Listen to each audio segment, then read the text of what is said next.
आज दिल्ली विधानसभा में हमारे साथी विधायक दुर्गेश पाठक जी ने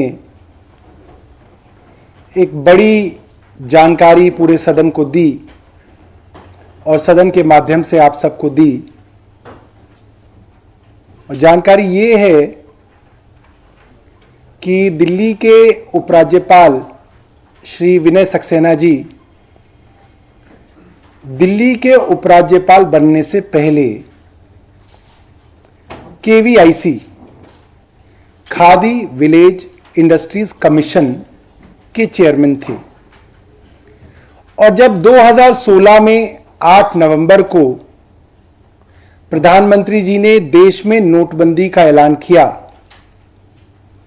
तो सभी जगहों पे पुराने नोट, 1000 के नोट, 500 के नोट, जो भी पुरानी करेंसी थी, उनके इस्तेमाल पर रोक लगाई गई। और उसी तरीके से केवीआईसी के अंदर भी एक सर्कुलर जारी किया गया कि अब आप किसी भी ग्राहक से पुराने नोट जो है नहीं लेंगे, पुरानी करेंसी नहीं लेंगे, या तो आप कार्ड से उनसे पैसा लेंगे या नई करेंसी से उसका पैसा लेंगे। एक खबर हमारे पास आई है, ये इकोनॉमिक टाइम्स की खबर है, ये मैं आपके सामने दिखा रहा हूं। फिजिकल कॉपी भी हमारे पास है, थोड़ा बड़ा कराया है इसको ताकि पढ़ने में आसानी हो। इस खबर की जानकारी से और जो हमें और जानकारी उपलब्ध हुई जो मैं आपको दूंगा, उससे 2-3 बातें सामने आई हैं। पहली बात, नोटबंदी के समय प्रधानमंत्री कार्यालय के अंदर इस तरीके की बहुत सारी शिकायतें कई कि केवीआईसी के अंदर बड़े पैमाने पे पुराने नोटों को नए नोटों में बदला जा रहा है।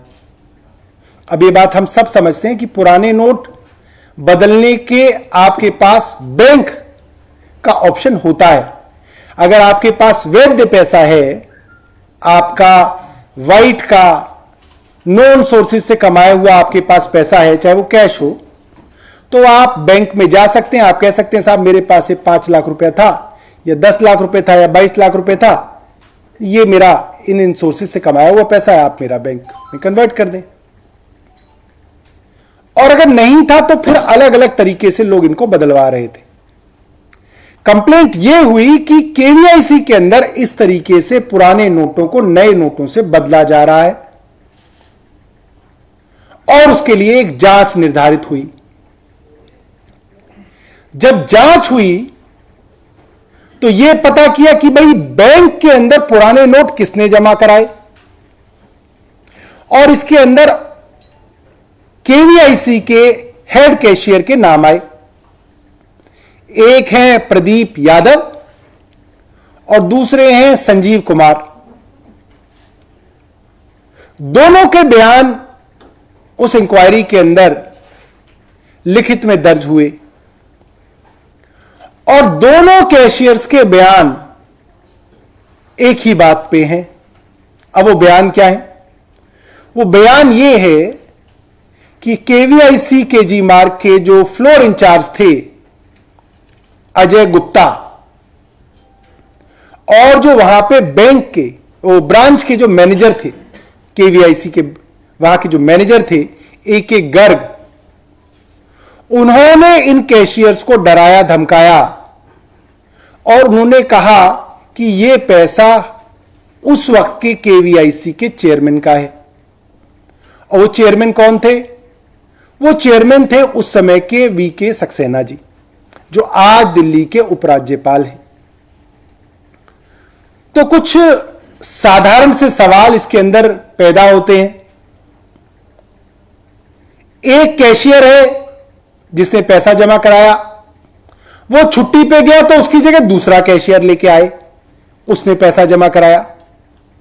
दोनों ही लोगों ने यह बात कही कि इनके 2 अधिकारियों ने, अजय गुप्ता और A.K. गर्ग ने, इनको डराया धमकाया और यह कहा कि ये पैसा उस वक्त के केवीआईसी के चेयरमैन साहब का है।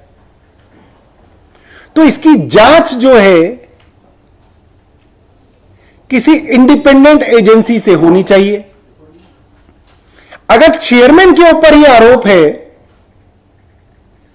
तो चेयरमैन के अधीन रहने वाले सीवीओ से जांच कराने का कोई मकसद नहीं बनता, कोई मतलब नहीं बनता। यह तो इंडिपेंडेंट जांच होनी चाहिए।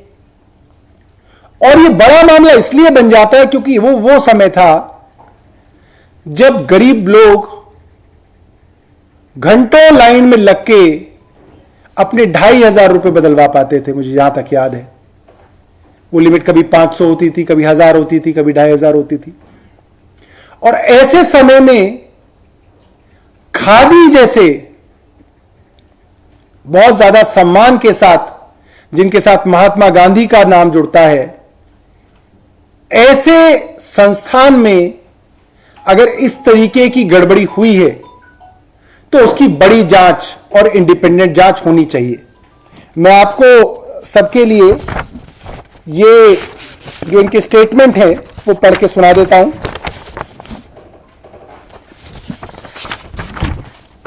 पहला स्टेटमेंट है संजीव कुमार का। कार्य है बिक्री कक्ष में हेड कैशियर का कार्य बैंक में रकम जमा करना। तो ये हेड कैशियर थे। इनसे प्रश्न पूछा गया 500,000 का पुराना नोट 8/11/2016 के बाद स्वीकार किया या नहीं। पुराना नोट स्वीकार करना भारत सरकार और डिप्टी सीईओ की नोट दिनांक 9/11/2016 के आदेश में मना था, पर मना किए अगर स्वीकार किया तो। और इसके अंदर इन्होंने बताया उत्तर, मैंने 500,000 का पुराना नोट भवन प्रबंधक जी के कहने पर स्वीकार किया कि अगर बैंक नोट ले रहा है तो और को जमा करना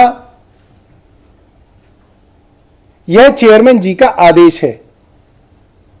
मैंने प्रबंधक महोदय को मना किया, फिर प्रबंधक महोदय ने मुझे कहा कि ऊपर से चेयरमैन साहब का दबाव है, अगर यह नहीं किया तो चेयरमैन साहब नाराज हो जाएंगे। अतः इस बात से मैं काफी डर गया था क्योंकि नोटबंदी से 5 दिन पहले चेयरमैन जी ने भवन के 2 स्टाफ का ट्रांसफर गोवा और जयपुर कर दिया था। अतः मैंने मजबूरी में यह काम किया जिसकी जानकारी भवन के अधिकतर स्टाफ को पहले से है। इस कार्य के लिए प्रतिदिन प्रबंधक बिक्री कक्ष में अजय कुमार से मुझे भवन प्रबंधक कक्ष में बुलाते तथा पुराने 500 और 1000 के नोट बदलने के लिए देते तथा कहते कि आप प्रतिदिन अजय कुमार को नोट बदलकर दिया करो। मैंने जो भी अनुचित कार्य किया वह प्रबंधक श्री ए.के. गर्ग जी के दबाव में किया, जिसकी पूरी जिम्मेदारी श्री ए.के. गर्ग की है। मैं यह बात शपथ पूर्वक कह रहा हूं कि इस कार्य में मेरा दोष नहीं है। मैं बड़े दुखी मन से बैंक में कैश जमा कराने जाता था और मेरे करीब 7 दिन के अवकाश पर जाने के बाद श्री प्रदीप यादव एलडीसी को मेरी अनुपस्थिति में हेड कैशियर का कार्य करना पड़ा। सही बात यह है कि मैं अपने ट्रांसफर से डरकर यह कार्य किया क्योंकि कुछ दिन पहले भवन के स्टाफ की मृत्यु दिल्ली से बाहर भेजने पर हो गई थी। मेरा इसमें कोई दोष नहीं है, पूरा दोष भवन प्रबंधक तथा श्री अजय गुप्ता जी का है। तो ये बात जैसे कि इन्होंने कही, ठीक उसी तरीके से जब ये अवकाश पे गए, इनकी तरह जगह जो प्रदीप कुमार यादव आए, उन्होंने भी ये बात कही।